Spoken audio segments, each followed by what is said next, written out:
Ya ampun. Selamat datang di kelas manajemen nyeri yang merupakan mata kuliah anestesi pada blok 24 hemato-onkologi dari Fakultas Kedokteran Universitas Krida Wacana. Perkenalkan, saya dengan Dr. Clara Valentia. Saya spesialis anestesi yang akan membawakan topik ini dalam satu kali pertemuan.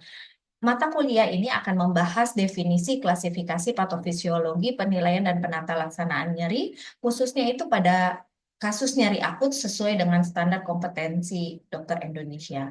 Tujuan dari perkuliahan ini, mahasiswa kami harapkan bisa mengerti klasifikasi dan mekanisme terjadinya nyeri akut pada muskuloskeletal, mengerti penilaian dan pengelompokan intensitas nyeri akut menggunakan metode yang sesuai, serta mengerti prinsip dasar penata laksanaan nyeri akut dan dapat memilih terapi analgesik yang tepat. Tujuan akhirnya, mahasiswa juga dapat menjelaskan tentang klasifikasi dan mekanisme nyeri, dapat melakukan penilaian yang tepat kepada pasien-pasien yang mengalami nyeri, serta dapat memberikan penata laksanaan nyeri akut sesuai standar kompetensi dokter Indonesia. Nah, kita mulai masuk ke dalam materi kuliah dari manajemen nyeri ini, di mana definisi nyeri itu berdasarkan International Association for Study of Pain di 2020. Nyeri merupakan sesuatu pengalaman sensoris dan emosional yang berkaitan dengan adanya kerusakan yang aktual atau yang potensial untuk merusak untuk kejadian kerusakan dari jaringan tersebut, gitu ya. Nah, dari pembagian nyeri kita bisa klasifikasikan menjadi beberapa. Menurut perjalanannya kita bisa bedakan menjadi nyeri akut, kronik, dan nyeri kanker. Serta dari mekanismenya kita bisa bedakan dari nyeri nosiseptif dan neuropati. Di mana nyeri nosiseptif ini kita akan membedakannya lagi menjadi nyeri somatik dan nyeri visceral. Serta menurut gambaran kliniknya bisa dibedakan nyeri fisiologik dan patologik. Kita akan bahas satu-satu sekarang. Untuk patofisiologi nyeri akut. Jadi, patofisiologi nyeri akut itu bisa terjadi karena ada 4 proses di sini ya, mulai dari proses transduksi, transmisi, modulasi, dan persepsi, di mana seluruh rangkaian ini itu disebut dengan nosisepsi. Saya akan jelaskan pada slide berikutnya apa yang dimaksud dengan keempat proses patofisiologi ini. Nah, ini adalah gambaran yang kita bisa lihat bahwa kalau kita ada trauma, di sini terjadi trauma, maka akan terjadi proses transduksi. Apa itu proses transduksi? Nanti saya akan jelaskan di slide berikutnya. Setelah proses transduksi di ujung-ujung saraf, maka akan rangsangan nyeri ini akan dibawa. Ya, ini jalur ini itu yang disebut dengan proses transmisi. Dan nanti transmisi akan berakhir itu di daerah medula, di mana itu nanti akan terjadi proses yang namanya modulasi. Nah, dari modula ini nanti dia yang jalur eferen itu akan naik ke otak, di mana di otak ini nanti akan terjadi yang namanya persepsi.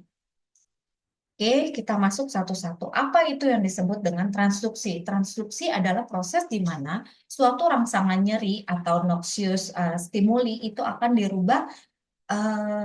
diubah dari suatu aktivitas rangsangan menjadi aktivitas listrik di ujung-ujung saraf sensoris. Jadi kalau teman-teman punya misalnya ketusuk gitu ya, ketusuk jarum nih di ujung jari, maka yang di ujung jari itu yang ada ininya nosiseptifnya itu. Nah, di situ akan terjadi perubahan menjadi aktivitas listrik di situ gitu ya. Nah, kemudian setelah dirubah menjadi aktivitas listrik, nah aktivitas listrik inilah yang akan dibawa di jalur transmisi. Oke. Nah, di jalur transmisi itu pengertiannya adalah perambatan. Ya, tadi perjalanan impuls nyeri dari serabut saraf sensoris menuju ke medula di sini. Nah, di situ yang membawa serabut saraf yang membawa nyeri itu tidak semua serabut saraf ya, tetapi yang membawa nyeri adalah serabut saraf delta dan serabut saraf Apa ada teman-teman yang tahu serabut saraf, apalagi yang membawa rangsangan nyeri? A delta dan serabut saraf C ya, itu yang khusus untuk membawa nyeri.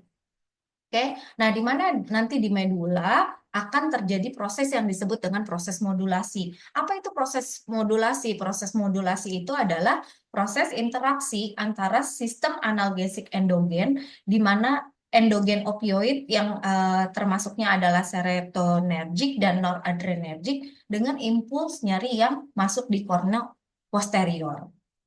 Gitu. Kemudian tadi proses terakhirnya akan dibawa dari kornu posterior itu ke otak ya, di mana di otak ini akan terjadi yang namanya proses persepsi.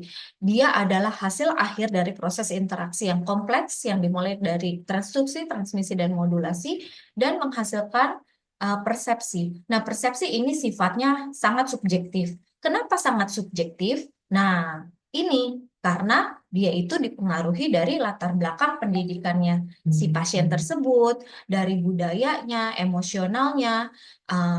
Nah, kita bisa lihat di sini, kita bisa lihat pada satu suku tertentu, kalau kita ya ditindik di daerah bibir bawah sini, pasti kita akan bilang, aduh sakit banget gitu. Tetapi kalau pada budaya ini, justru semakin besar lubang yang di sini, dia dari kecil itu pakai dari kecil-kecil makin lama makin besar gitu ya, karena ini kepercayaan di suku ini gitu, bahwa semakin besar lubang yang dihasilkan di mulutnya ini, maka dia derajatnya makin tinggi, seperti itu. Nah, terus tadi salah satunya lagi, kenapa bisa bersifat subjektif? Saat seorang petinju, dia pengen menang kan, jadi pada waktu dia ditonjok, kalau kita ditonjok sedikit aja, nggak usah sampai berdarah, kita akan bilang, aduh sakit gitu. Tetapi kalau pada petinju ini, dia akan terus lanjut gitu ya untuk melakukan pertandingan sampai akhir, sampai ada yang KO gitu. Karena ada motivasi untuk menang. Nah, kemudian bagaimana pain assessment nih untuk menilai ya? Untuk nyeri-nyeri ini itu bisa sifatnya bisa berbeda-beda. Nih teman-teman bisa lihat ya, di sini nyeri itu bisa bersifat seperti rasa terbakar. Oke, terus nyeri juga bisa bilang, aduh saya sakitnya kayak ditusuk-tusuk. Nah, itu juga eh, kita bisa menggambarkan nyeri seperti itu. Terus nyeri juga bisa digambarkan sebagai kayak, aku sakitnya kayak tersengat-sengat listrik gitu ya. Nah, kemudian nyeri juga bisa dibilang bahwa nyeri itu saat ditekan baru sakit gitu. Dan dia bisa dibilang, aku gimana ibu sakitnya tuh kayak gimana? Kepalanya gimana sakitnya? Oh, kayak denyut-denyut terus, Dok. Nah, serta bisa terjadi kekakuan otot gitu.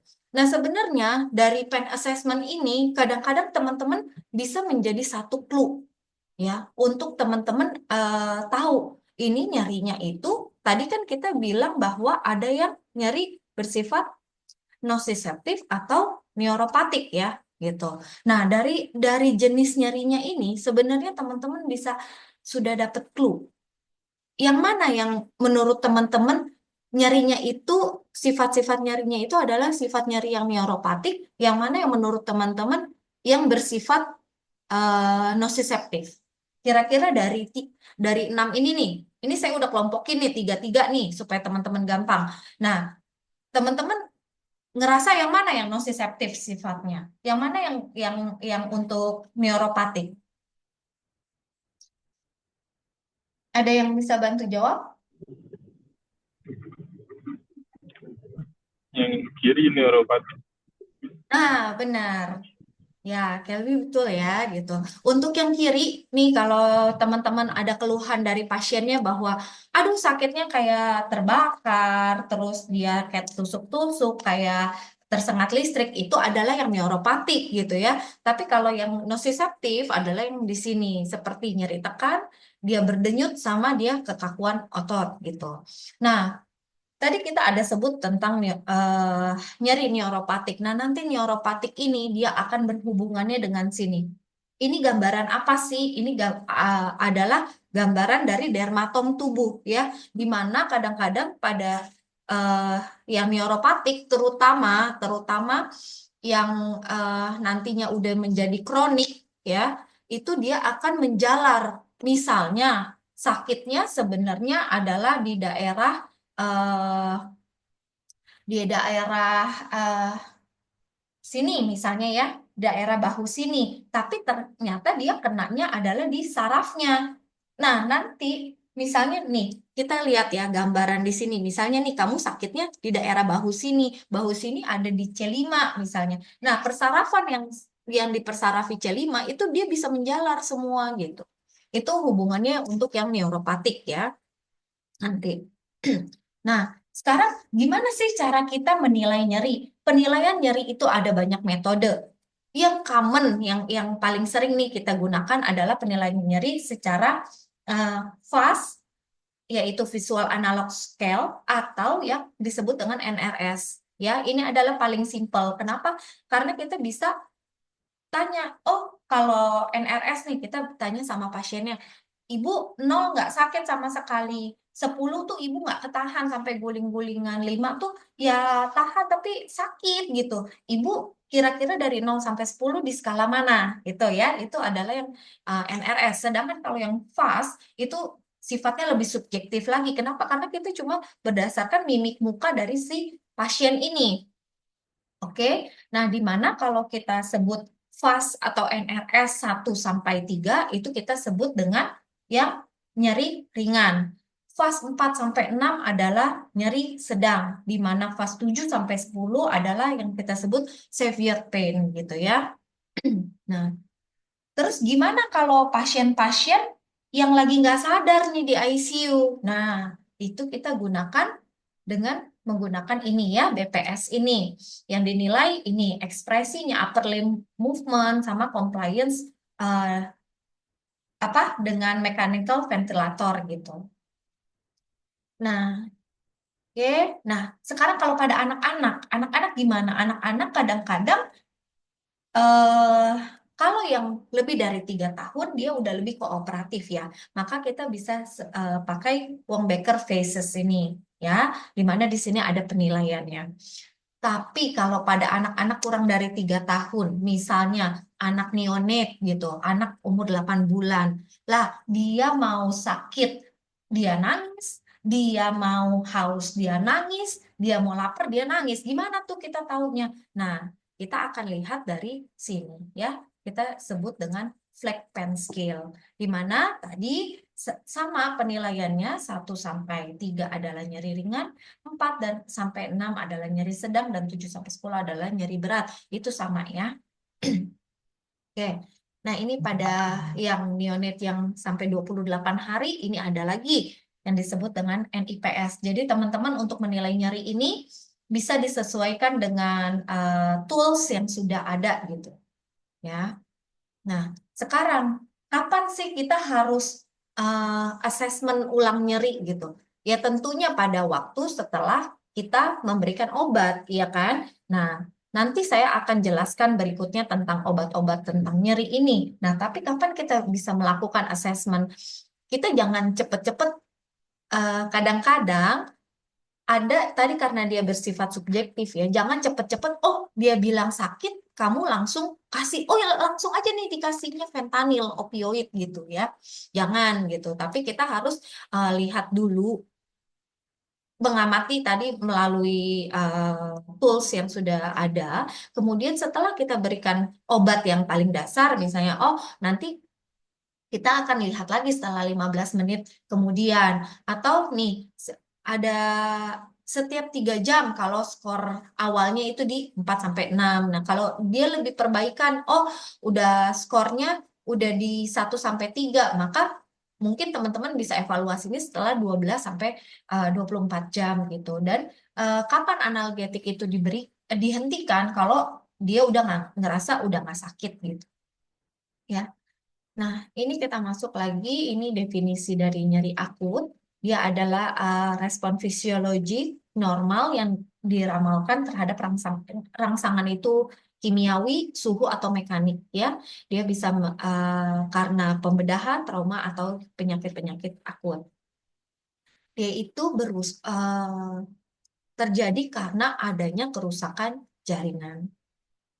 dan diharapkan akan sembuh sendiri seiring berjalannya waktu gitu ya. Contoh yang paling nyata adalah nyeri pasca bedah. Orang habis dioperasi pasti nyeri ya. Nah, kenapa sih kalau misalnya suatu pembedahan kok bisa menyebabkan nyeri? Nah, ini karena waktu pembedahan dia sudah terjadi trauma jaringan sehingga akan memproduksi input nociceptif tersebut. Ya, dibedahkan kita dibelek ya, jadi udah ada trauma jaringan gitu. Nah, setelah pembedahan masih akan berlangsung tuh yang namanya respon inflamasi gitu. Di mana kedua penyebab ini trauma jaringan dan respon inflamasi itu bisa menyebabkan nyeri yang lebih hebat lagi. Oke, terus nyeri pasca pembedahan tadi ya bisa somatik sama visceral. Nah, kalau ini nggak ditangani dengan baik, maka bisa terjadi yang namanya nyeri ini kronik ya. Ini adalah macam-macam dari nyeri pasca bedah, bisa bersifat allodynia, hiperalgesia. Ini kalau tidak ditangani dengan baik. Oke, dan river pain yang pada akhirnya menjadi pathological pain. Nah, prinsip pengelolaannya adalah dengan bisa memberikan obat-obat di sini. Obat-obat ini tadi seperti teman-teman tahu ya bahwa eh, untuk kita itu bisa mengkat dari 4 proses yang patofisiologi nyeri itu.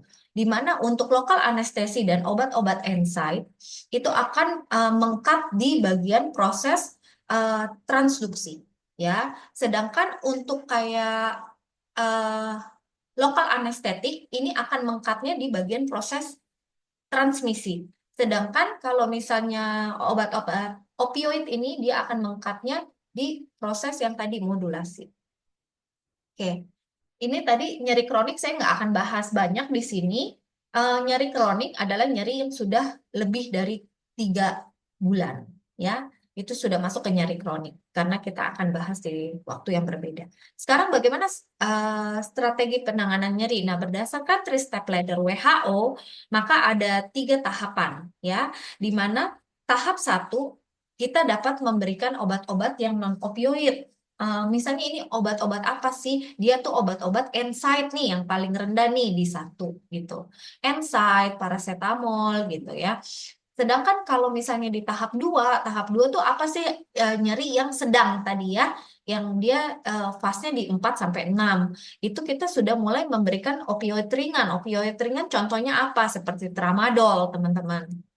Nah, sedangkan kalau 3 adalah nyeri yang nyeri berat, di mana tadi fase-nya nyeri berat itu berapa?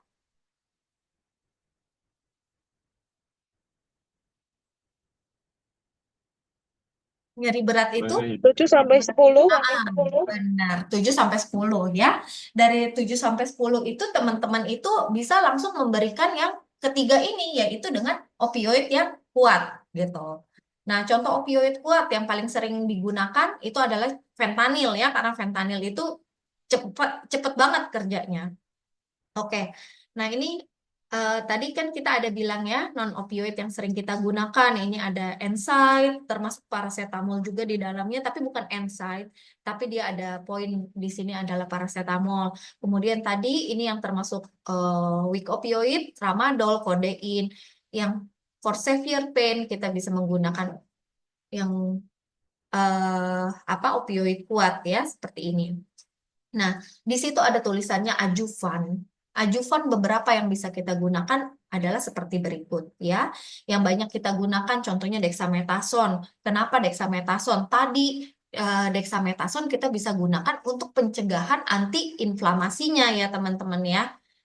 Tadi kan kita udah jelaskan bahwa antiinflamasi itu bisa memperburuk rasa nyeri itu.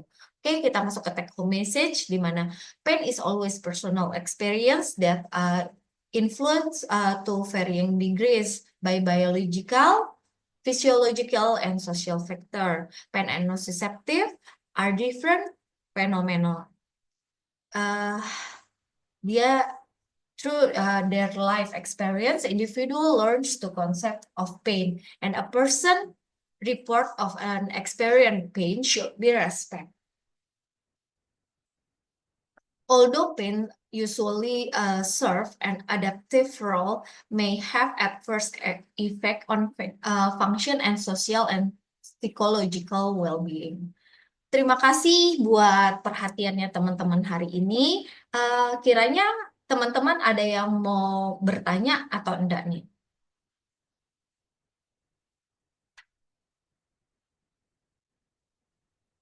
Ya, silakan saya buka untuk forum pertanyaan.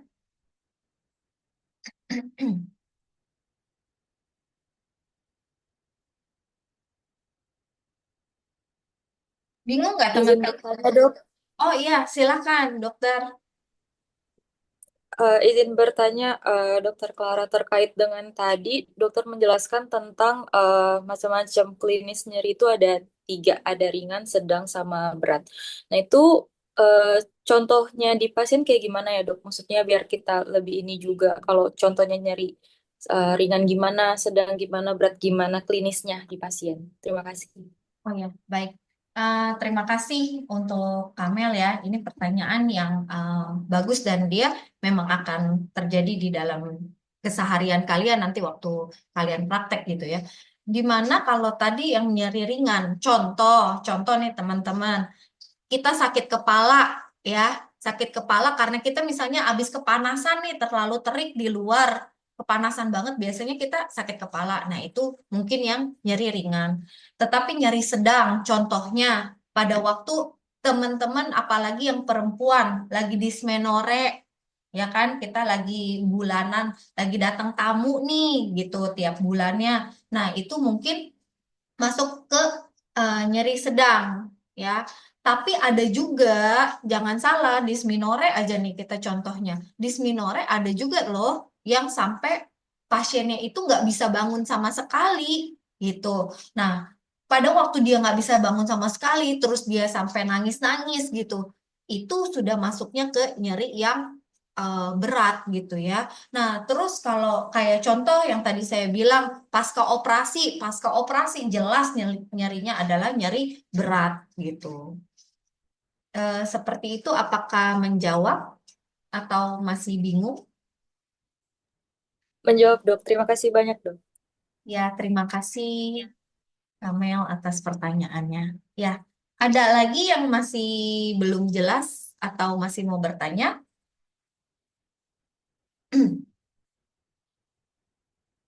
Ya, baik. Kalau misalnya sudah tidak ada yang mau bertanya lagi, mungkin saya sudahi kuliah saya hari ini. Terima kasih untuk partisipasi dan untuk aktivitas dari teman-teman sekalian. Semoga kuliah ini bisa bermanfaat bagi teman-teman di praktek sehari-hari nanti ya.